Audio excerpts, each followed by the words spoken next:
Yes.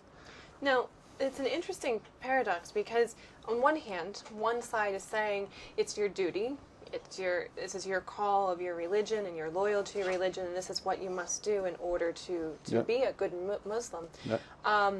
You, however, say this is not true, Yeah. and that Islam is not about war and killing people and chasing after infidels of such. But how do you circumvent that? How do you get at the ideology, and what is really the difference between basically declaring a jihad? I mean, it seems like there's a really big difference of perceptions. Yeah. If people are exploiting something, if the positive and the right interpretation is preached and given, and people are invited to come and talk and ask questions, you can convert people. Ahmadiyya Muslim community has converted millions of people from those groups, and they have become moderate Muslims. So pardon me, you just said that the Ahmadiyya Muslim community here in America has converted, you said thousands or millions? Or? Ahmadiyya Muslim community all over the world have converted millions of people.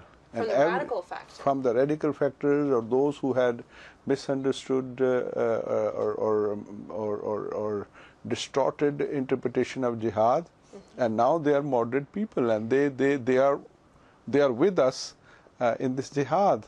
And this is also a jihad. Jihad means striving for a good cause. So this is also a jihad, that we are getting out and preaching peaceful Islam.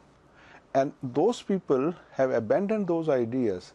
So if we do this continuously, if all the Muslims join hands together for this good cause, for this jihad, we will be able to convert those people.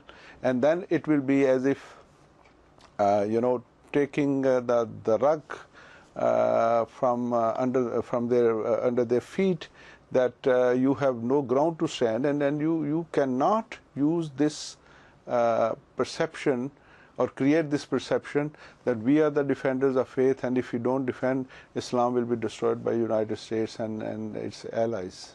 No, two things there. It seems that the radical factions are using religion to be able to gain their own power and control from even a regional perspective, to then trying to make an international statement and making political gains.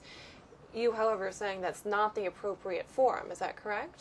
We should not mix up political problems with religion. And Ahmadiyya Muslim community says there has to be a separation between the mosque and the state. And we say that there could be political problems. You fight those problems on political grounds. Why are you involving religion?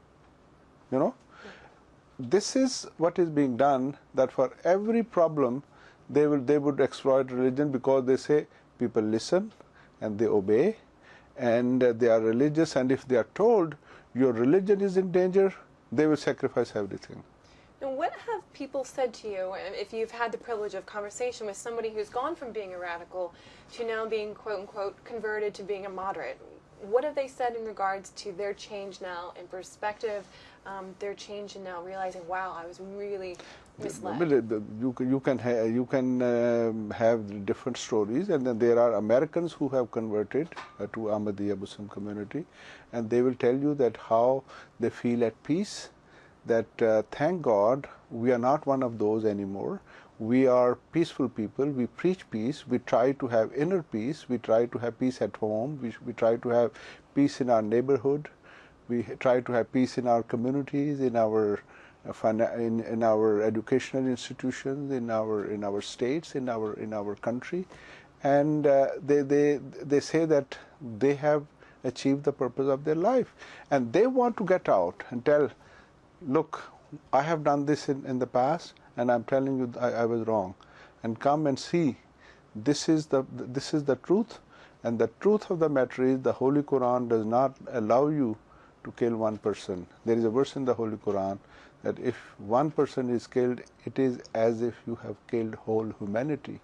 So one person is one person's worth is equal to whole humanity. But how about a person going out and committing this crime of killing innocent civilians, those who have just gone to marketplace to buy things for their kids, and they hear their parents or their father has been killed by a Muslim, and who thinks that, I have done a good act. How could you do that? This is not Islam. This is not a religious act. This is a worst crime against humanity. And we tell them, come to senses and don't do that. And this is not Islam. That's quite powerful, very, very powerful. Now, you are taking these pamphlets across the nation, Yeah. door to door, using volunteers. I mean, Yes. how many volunteers do you have signed up at this point?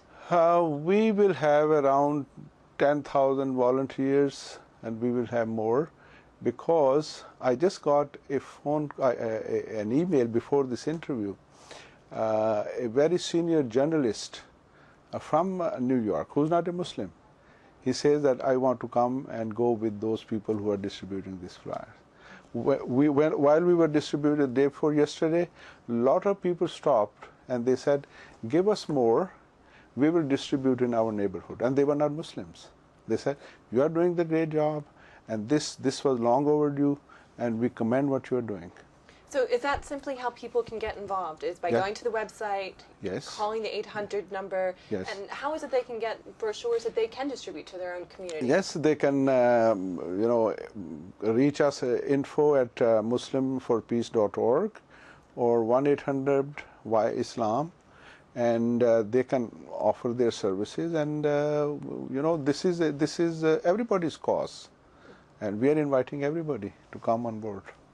Well, Naseem, thank you very much for joining us in the studio today. It's been a pleasure, very enlightening speaking to you today. And thank you, Robin, for having me. You're quite welcome. God bless you. Thank you.